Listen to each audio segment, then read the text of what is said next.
होश में आओ, होश में आओ, होश में आओ।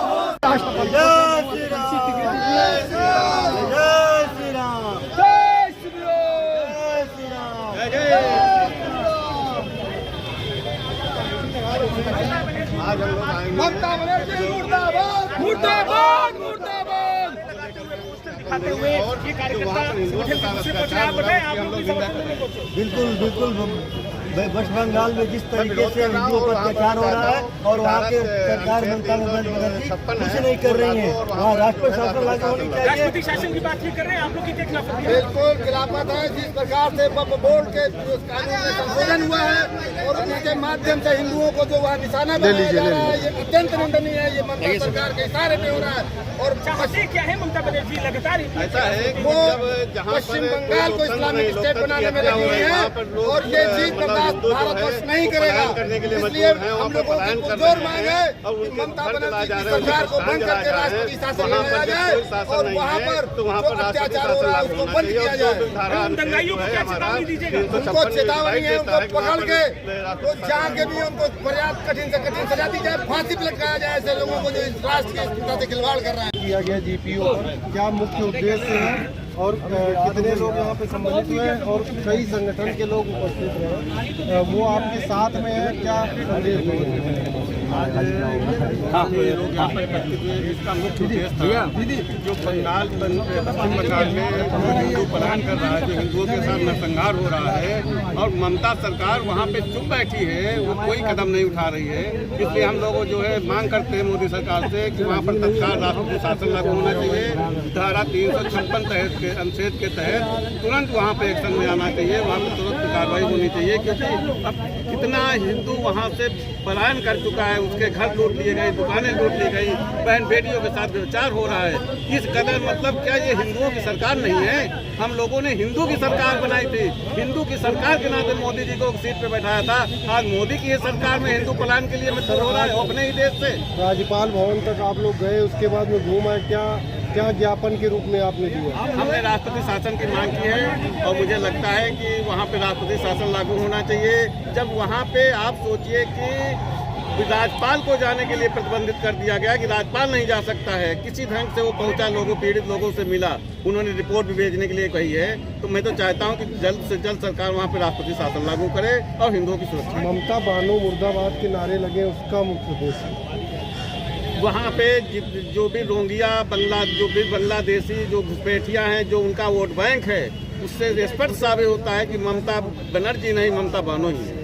महाराज जी क्या कहेंगे जो आज यहाँ पे संगठन के द्वारा, हिंदू महासभा के द्वारा जो है प्रदर्शन किया गया, क्या मुख्य उद्देश्य? बात दरअसल ये है, सिखों के गुरु का कोई अपमान नहीं करता, मोहम्मद साहब का कोई अपमान नहीं करता, कुरान के गलत में कोई गलत नहीं बोलता कुरान के बारे में, लेकिन रामचरितमानस फाड़े जाते हैं, मनु स्मृति का अपमान होता है, राम का अपमान होता है, कुंभ का अपमान होता है, सनातन का अपमान होता है और हिंदुओं पे अत्याचार होता है, क्योंकि हिंदू सहिष्णु है, उदारवादी है। लेकिन अब ये सुनिश्चित करना होगा हिंदुओं को कि हिंदू अब ये सहेगा कि उसका प्रतिरोध करेगा। और इसीलिए कई संगठनों के लोग आपके साथ में आए, तो उससे क्या संदेश है? उससे यही संदेश कि सभी अब हिंदू संगठन अब बिखरे हुए नहीं हैं, वो एकत्रित हैं, अपनी संगठन अपनी शक्ति दिखा रहे हैं। अब हिंदू बिखरा नहीं है और हिंदू मांग कर रहा है हिंदू हितों के लिए।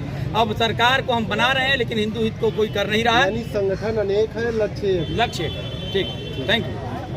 पड़ा है और वहाँ पे राष्ट्रपति वेस्ट बंगाल को नहीं जाने दे रही ममता जी, तो इसका मतलब है कि वो मुस्लिम तुष्टिकरण की नीति से, उनके वोट बैंक से अब 2 बार 3 बार सरकार बना चुकी है, आगे भी बनाना चाह रही है। इस चीज़ को हम लोगों को बर्दाश्त नहीं है। हम सनातनी ये चाहते हैं कि वहाँ पे ममता सरकार को भंग करें मोदी जी और वहाँ पे राष्ट्रपति शासन लागू करके वहाँ की कानून व्यवस्था को सुदृढ़ करें और हिंदुओं की रक्षा किया जाए। हिंदुओं पर हिंसा जो हो रही है, देखिए, पश्चिम बंगाल आज से नहीं बल्कि बरसों बरस से, जब से वहाँ सरकारें आ रही हैं तब से हिंदुओं को टारगेट किया जा रहा है। मुस्लिम वोट की खातिर वहाँ पर जो बांग्लादेश से रोहिंग्या अंदर किए गए, म्यांमार से जो मुस्लिम अंदर किए गए, उनको वोट दिया गया, उनको आधार कार्ड बनवाया गया और उनकी व्यवस्था को मजबूत किया गया।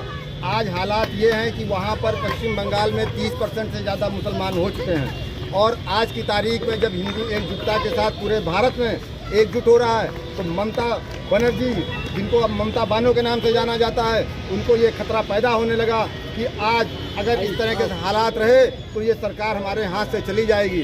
तो उन्होंने मुस्लिम परस्त ताकतों के साथ मिलकर कट्टरपंथी मुस्लिम जिहादियों को लेकर के हिंदुओं के ऊपर हमला कराया, उनके घरों में आग लगाई, उनके अंदर भय पैदा किया, जिससे कि पश्चिम बंगाल छोड़कर हिंदू भाग जाएं। और ये देश के लिए बड़ी दुर्भाग्यशाली बात है कि संपूर्ण भारत में, इसके पहले 1990 में कश्मीर में इस भारत में ऐसा देखा है, परंतु अब जिस प्रकार से पश्चिम बंगाल में ममता बनर्जी ये कर रही हैं, ये संपूर्ण राष्ट्र बर्दाश्त नहीं करेगा। हम सब मिल करके मुंह तोड़ जवाब देंगे और ममता बनर्जी की सरकार को बर्खास्त कर राष्ट्रपति शासन लगाए जाने की मांग हम मोदी सरकार से करते हैं और ममता बनर्जी को पकड़कर जेल में डालने का भी उनसे अनुरोध करते हैं। आप क्या कहना चाहेंगे? किस तरीके से मुर्शिदाबाद में हिंदुओं पे अत्याचार हुआ है, महिलाओं आपके द्वारा यहाँ पे किया गया कार्यक्रम, क्या मुख्य उद्देश्य था? मुख्य उद्देश्य यही है कि जिस प्रकार से भारत के बाहर बांग्लादेश और उसके तत्काल प्रभाव के बाद पश्चिम बंगाल में जिस प्रकार हिंदुओं का नरसंहार हुआ, हिंदू पलायन किया, घर में घर की बहन बेटियों को खींचकर उनका बलात्कार करके जिस प्रकार से हिंदुओं पर भी क्रूरता की गई, तो हम मांग करते हैं और तमाम हिंदू संगठन एकजुट होकर ये निवेदन करता है भारत सरकार से, कृपया करके माननीय प्रधानमंत्री जी तत्काल प्रभाव से पश्चिम बंगाल में राष्ट्रपति शासन लागू करें और वहाँ के जो पलायन हुआ हिंदू है उनको पुनः वहाँ पर बसाएं और उन्हें तत्काल आजीवन सुरक्षा प्रदान करें। और मैं आपके चैनल के माध्यम से उन तमाम हिंदू संगठनों को, हिंदू जनमानस को ये आग्रह, ये निवेदन करता हूँ कि यही समय है अपनी जातियों से हट करके एक हो जाइए, क्योंकि जब जब इतिहास में आप उठाकर देख लीजिए, जब जब हिंदू बटा है तब से कटा है, कटता रहा है और आगे भी कटेगा। इसीलिए मैं आप सभी से निवेदन करता हूँ कि आप यही समय है एक हो जाइए, क्योंकि ये मुट्ठी जब तक पांचों उंगलियां अकेले हैं, इनमें ताकत नहीं है, लेकिन ये जैसे मुट्ठी का आरोप लेती हैं, इसमें ताकत पांचों प्रकार से, पांचों दिशाओं से आती है।